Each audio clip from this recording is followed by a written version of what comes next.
Oh, look at this. Look at what just happened while you were busy being dismissed. Hello, you magnificent force of nature. You quiet destroyer. You understated earthquake that just shattered someone's entire foundation without making a single sound. Something shifted, didn't it? Something crumbled and you weren't even watching. But somehow, some way, your progress was the hammer that broke their delusion. Your success was the mirror. Your silence was the scream. And now there's panic everywhere. And they're all scrambling in the wreckage, wondering how the hell someone they underestimated just proved them catastrophically wrong. Before we go deeper into this, if you're feeling this energy, if you recognize yourself in these words, hit that subscribe button right now, because this channel is for the ones who move in silence, the ones who let their results do the talking. Drop a comment below telling me what goal you're crushing while everyone else is doubting. Let's build a community of silent winners. Let me tell you what actually happened. Because this is the part they'll never confess to your face. They had a realization. A devastating, earth-shattering, reality-splitting realization. And guess what triggered it? You, not your words, not your explanations, not your justifications. Just you, existing, succeeding, thriving in a way they swore was impossible. See, they've been operating under a specific assumption, functioning with a particular belief system, carrying around this narrative that you couldn't do it, that you weren't capable, that you were just another person with big dreams and no execution. But here's the thing. Delusions have expiration dates, and theirs just rotted right in the middle of an ordinary moment that was supposed to confirm their bias. Someone mentioned your name, casually dropped it, like stating a fact, and the update that came with it. The news, the achievement, the undeniable proof of your advancement. It hit them like a freight train they never saw coming. They tried to dismiss it at first. Oh, that.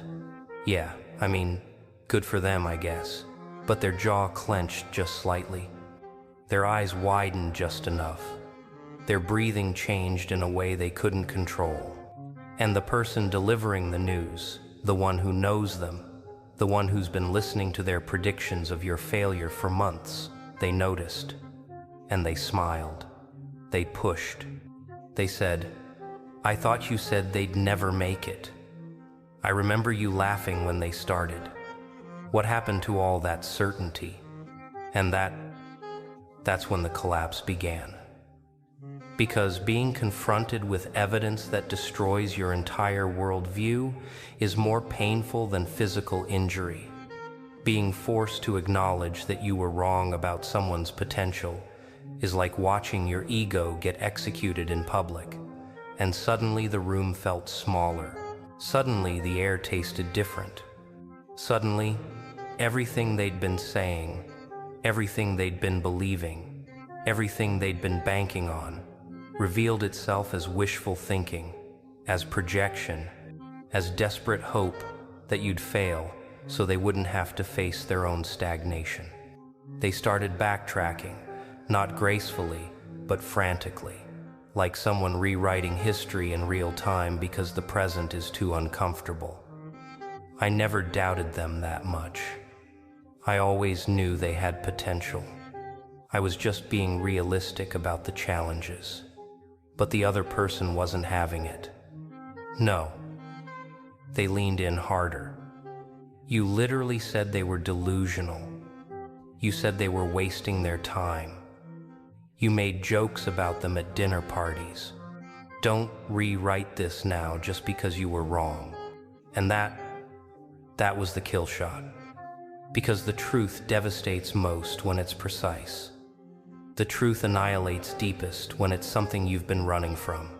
And in that moment, in that collision between delusion and reality, your success became a weapon, not because you wielded it, but because it represents everything they told themselves wasn't possible, everything they convinced themselves they couldn't achieve, everything they quit on.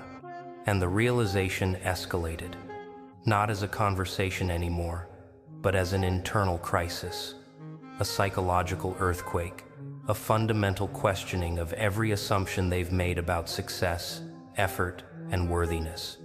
And at the center of it all, like the sun they can't stop staring at even though it burns, was you. Your discipline, your consistency, your refusal to quit when they predicted you would. Here's the beautiful, poetic justice of it all. You weren't even there.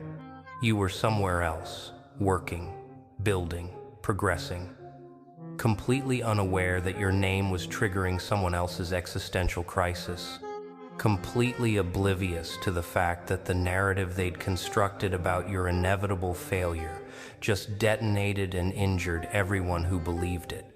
Let's rewind for a second, because this didn't start today. This started the moment they realized you were serious.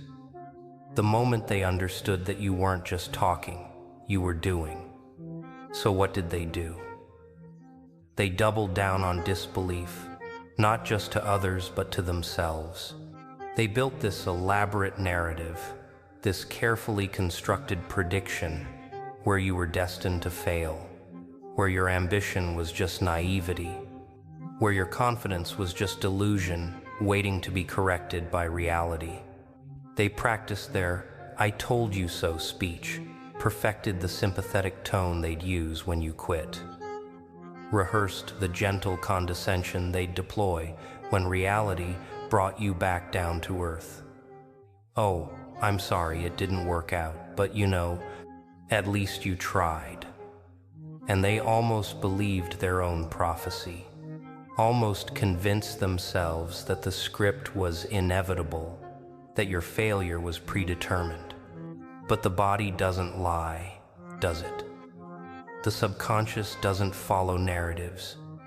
And every time your name came up, every time they heard about your progress, their stomach tightened just slightly. Their anxiety spiked just a bit. Their fear whispered in a voice they couldn't silence. And the people around them, the ones who observe closely, they noticed. They saw the nervousness disguised as concern, the fear masked as skepticism, the envy wrapped in criticism. Months went by, maybe even years, and the narrative grew more elaborate, more defensive, more desperate. They added details, they convinced mutual acquaintances. They even pointed to their own abandoned dreams as proof. "See, I tried something similar once. It doesn't work. Trust me, they'll learn." But those justifications felt hollow, like echoes in an empty room, like explanations nobody asked for, but they needed to give anyway. They'd go about their days, their routines, their comfortable patterns, but mentally, emotionally, spiritually, they were tracking you, checking your updates like monitoring a stock they bet against, analyzing your posts like a detective looking for evidence of struggle, dissecting every image, every word, every hint, searching desperately for signs that their prediction was still valid, that your collapse was still coming, that reality would eventually vindicate their skepticism. And the person closest to them could feel it, could sense the obsession, the anxiety, the strange energy you generated despite never interacting with them anymore. And that created tension, that built resentment that festered like poison in their relationship. Because how do you compete with someone who's become their measuring stick? How do you matter to someone who's defined their entire self-worth by another person's failure? How do you connect with someone whose emotional state depends on someone else's downfall? And the worst part, the absolutely most brutal part, is that you're probably not even thinking about them. You're not tracking their opinion. You're not seeking their validation. You're just focused, committed, executing your vision. But they can't see that anymore. They can't accept it because they've mythologized this rivalry, turned it into some epic battle where your failure was supposed to prove they made the right choice by quitting, by playing it safe, by choosing comfort. So the narrative lived and breathed and grew, and they fed it daily with more rationalization, more skepticism, more predictions of your imminent collapse. And maybe they thought if they said it enough times, reality would bend to match. Maybe they believed that conviction could override evidence. But the thing about reality, especially reality that contradicts our comforting lies, is that it doesn't care about our narratives. It doesn't negotiate. It doesn't compromise. One achievement, one milestone, one undeniable proof point, and the whole structure collapses. And that's exactly what happened in that moment of realization. The maintenance failed. The delusion couldn't sustain itself. The narrative cracked beyond repair. And suddenly, there was nowhere left to hide from the truth. Suddenly, reality was standing there, undeniable and uncomfortable, demanding acknowledgement. And they resisted it. Oh, they resisted with everything they had. They threw up defenses. They found excuses. They minimized. They deflected. Anything to avoid admitting what everyone already knew. That you did it. That you proved them wrong. That every prediction they made was just projection. Every doubt they expressed was just fear. Every criticism they offered was just their own insecurity wearing a disguise. But admitting they were wrong about you, about potential, about what's possible, felt like annihilation, felt like defeat, felt like confronting every choice they made to play it safe, every dream they abandoned, every risk they avoided. And they'd rather maintain the delusion than face that mirror. So they tried. They tried to find cracks in your success, flaws in your execution, luck in your results. Anything to preserve the narrative that made them feel better about their own choices. Here's where it gets cinematic. Because in the privacy of their own mind, in the quiet moments they can't escape, the truth forced its way through. Not gently, not gradually, but like a dam breaking. Like suppressed reality flooding every corner of consciousness. Like an admission ripped from someone who didn't want to acknowledge it but couldn't deny it anymore. They thought it. They finally thought it. They actually did it. They proved me wrong. Everything I said was just my own fear projected onto them. Every prediction I made was just what I needed to believe to feel okay about my own limitations.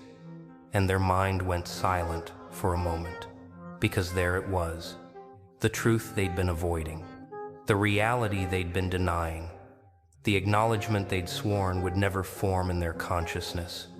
And they didn't feel vindicated or justified. They felt small, because watching your own narrative crumble under the weight of reality is never empowering. It's just humbling. It's drowning in water you insisted wasn't rising. It's bleeding from wounds you swore weren't there. And in that silence, that heavy, suffocating silence after the realization, they understood what just happened. They'd been wrong. Fundamentally, completely, embarrassingly wrong.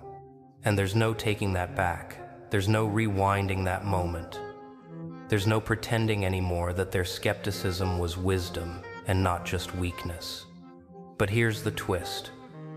This realization didn't make them happy for you, didn't make them reach out to congratulate you, didn't inspire them to reconnect or apologize or acknowledge their error. Instead, it made them retreat. It made them avoid. It made them pretend they never doubted in the first place.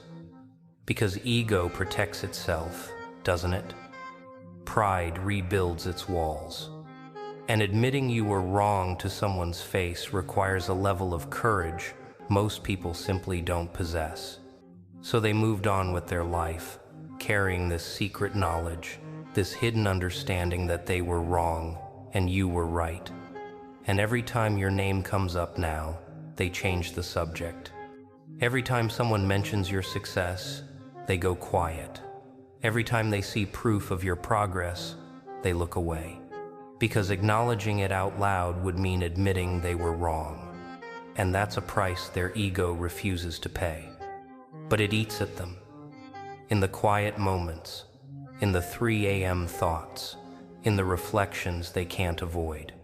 It gnaws at their peace, this knowledge that they doubted someone who deserved belief, that they bet against someone who proved them wrong, that they wasted energy criticizing instead of creating.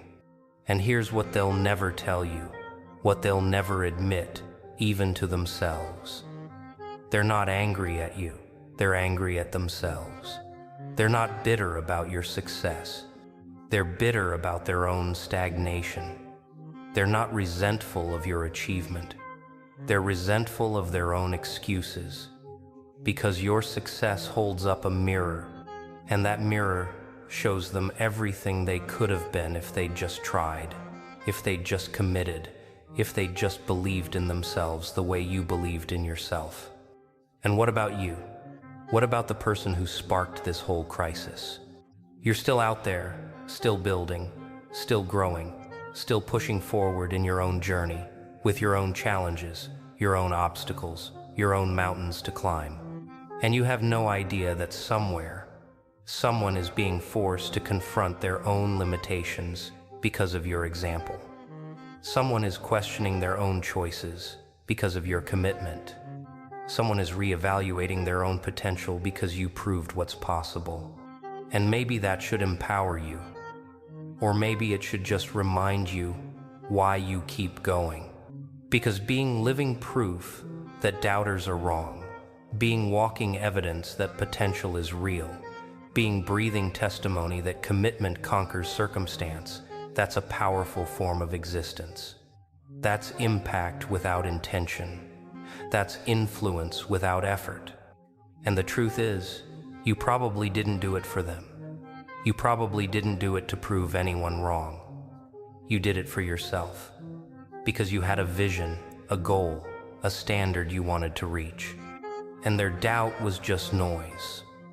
Their skepticism was just background static. Their predictions were just wind you walked through without slowing down. Here's what happens next. They'll watch from a distance. They'll track your continued progress. They'll see you reach the next level, and the next, and the next. And each milestone will be another crack in whatever narrative they try to rebuild. Each achievement will be another reminder of their error in judgment. Each success will be another weight on the scale of truth. And slowly, imperceptibly, something might change in them. They might start to see their own potential differently. They might begin to question their own limitations. They might finally confront the possibility that the only thing holding them back is the story they tell themselves. But that's not your responsibility. That's not your burden. That's their journey.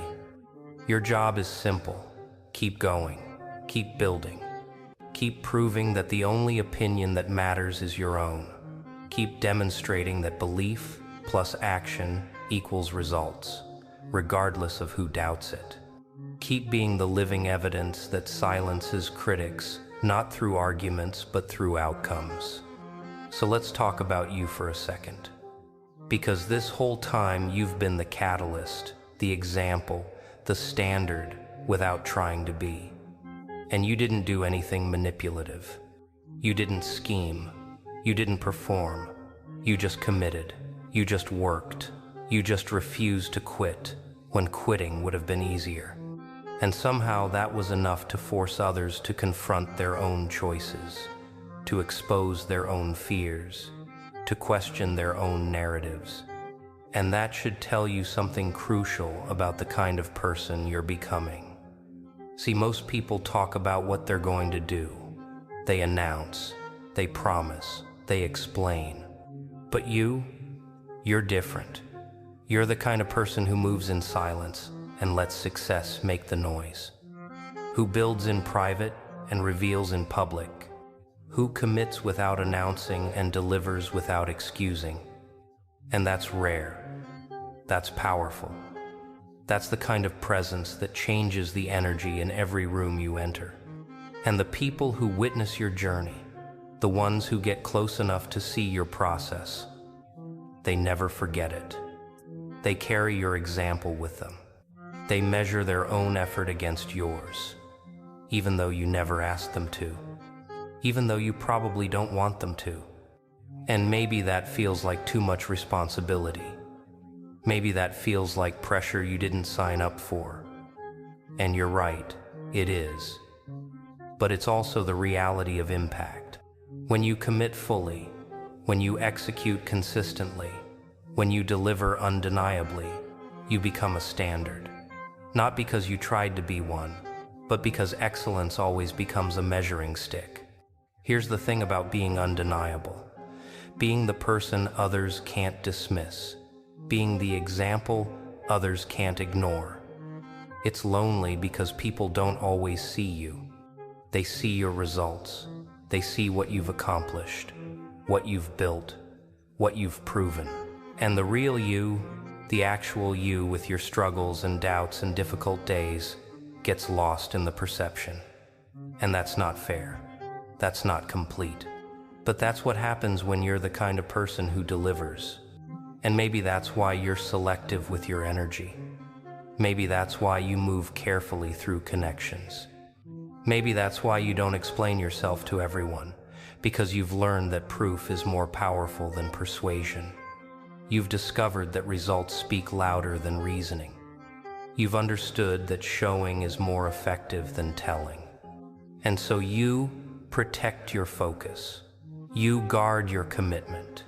You choose carefully where your energy goes, because you've learned the hard way that some people don't want to see you succeed. They want to see you validate their own limitations. And when you don't, when you exceed their expectations, when you shatter their predictions, they don't celebrate you for breaking free. They resent you for showing them their cage. And that's exhausting. That's draining. That's the price of being undeniable. But it's also the reward. Because every person you inspire, every doubt you silence, every limitation you disprove, you're not just building your own success. You're expanding what others believe is possible. You're not just achieving your goals. You're giving permission to everyone watching that they can achieve theirs too. So keep going, keep building, keep proving. Not for them, for you. Because you deserve to see how far you can go. You deserve to discover what you're truly capable of. You deserve to live the life that's possible when you stop listening to doubters and start listening to your own potential. And one day, maybe years from now, that person who doubted you will finally admit what they always knew deep down. That you were always capable. That they were always wrong. That their doubt was never about you. It was always about them. And by then, you'll be so far ahead, so deeply committed to your next goal, that their admission won't even matter anymore. Because you'll have already proven everything you needed to prove. Not to them, to yourself.